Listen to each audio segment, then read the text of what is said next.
कोल्हापूर जिल्ह्यात यात्रांचा हंगाम सुरू होतोय। अनेक गावांमध्ये देवदेवतांच्या यात्रा आणि जत्रा मोठ्या उत्साहात साजऱ्या होत असतात।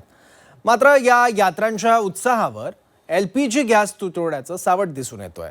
भुदरगड तालुक्यातील पिंपळगाव इथे तब्बल 7 वर्षांनंतर लक्ष्मी देवीची यात्रा भरते, पण घरगुती गॅस सिलेंडर मिळण्याची मुदत 45 दिवसांवर गेल्यानं ग्रामस्थांसमोर मोठं संकट उभं राहिलंय।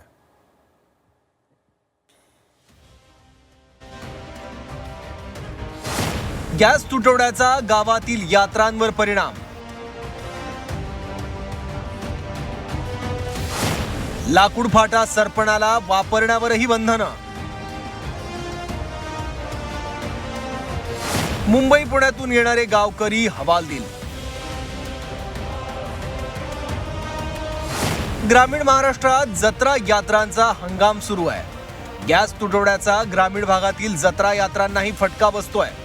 कोल्हापूर जिल्ह्यातल्या पिंपळगावात 7 वर्षांनंतर लक्ष्मी देवीची यात्रा होणार आहे। यात्रेसाठी मुंबई पुण्यात नोकरी धंद्यासाठी असलेले अनेक जण गावात येऊ लागले आहेत। गावात आल्यावर सिलेंडर मिळणार नाही हे समजल्यावर त्यांच्या तोंडचं पाणी पळालंय। गॅस सिलेंडरसाठी धावाधाव करण्याची वेळ चाकरमान्यांवर आली आहे। मी स्थायिक नोकरीनिमित्त मुंबईला असतो। मी या गावचा रहिवासी आहे। नोकरीनिमित्त मी माझी पत्नी दोघेही जॉब करत असतो मुंबईमध्ये, पण आता इथे आल्यानंतर असं समजते की गॅस 45 दिवसानंतर तुम्हाला मिळणार। आता माझ्या घरी सिंगलचंच कनेक्शन आहे, त्यामुळे 45 दिवसानंतर जर गॅस मला मिळत असेल तर मी यात्रा कशी करायची हे जर मला अगोदर समजलं असेल तर मग मी मुंबईवरून गॅसचा पुरवठा इथे केला असता। गॅसची टाकी मुंबईवरून इथे आणली असती। गावकऱ्यांची ही काही वेगळी अवस्था नाही आहे। काही घरांमध्ये 600-800 पै पाहुणे येतात। त्या सगळ्या पाहुण्यांच्या जेवणाची व्यवस्था करावी लागते।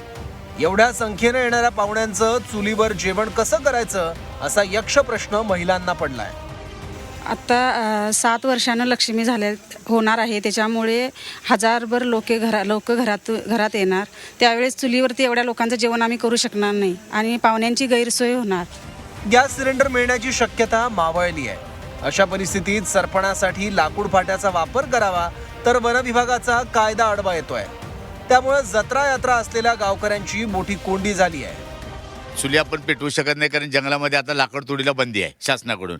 त्याच्यामुळे चुलीवर जेवण करता आलं असतं, पण एक तर लोकांची द्विधावस्था झाली आहे की जंगलात जावावं तर लाकूड तोडलं तर गुन्हे दाखल करता, आणि आता इथे गॅस देत नाही। मग आम्ही जेवण कशावरती करायचं, ही परिस्थिती अतिशय वाईट आहे। यात्रेला गेला आणि पाहुण्यांकडे जेवून आलो नाही असं होत नाही, पण यावेळी गॅस तुटवड्यामुळे जत्रेला जाणाऱ्या पाहुण्यांची मोठी अडचण होण्याची शक्यता आहे। प्रताप नाईक, झी 24 तास, कोल्हापूर।